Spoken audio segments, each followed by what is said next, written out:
Well, it is nearing the final stretch in the special election to replace late Kentucky State Representative Dan Johnson. Bullitt County voters are going to the polls 3 weeks from tomorrow, and the race involves two widows of former lawmakers. Our political editor, Chris Williams, checking in with those two candidates in a race that is really making national headlines. Rachel, it's only been just less than 7 weeks since the Bullitt County Republican took his own life, putting into motion the chain of events that would see his widow face the widow of the last 49th District State Representative to die while in office. Today, both candidates are making final plans as they push their way to the most unusual of special elections. You never take anything for granted. Lost last time by 156 votes. We're going to work hard and make sure we get those 156 people out to vote.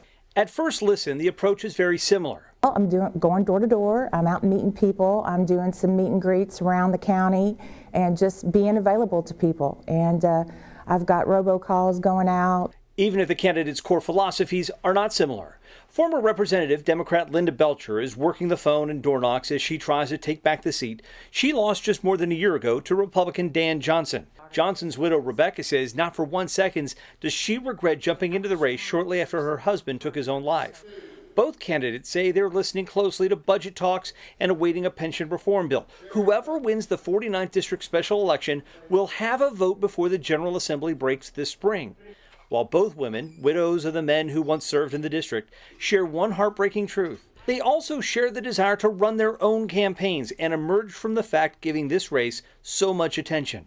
We have to again look at us as candidates, and let's forget the women, let's forget the widows. We're women, true, but we're candidates who are trying to get a job and do the best we can. People know both my husband and myself, and I feel like that there'll be name recognition, of course, from the Johnson name, but there is a difference, and I'm hoping that I can count on their vote on February 20th. February 20th could be the first of a two-round contest between Rebecca Johnson and Linda Belcher. Both have filed to run when the seat comes before voters in November. Rebecca Johnson will have at least one primary opponent, with Thomas Huff having filed to run in the GOP primary. Tomorrow is the filing deadline for candidates, so we'll see if any others join the field. Chris Williams, WHAS 11 News.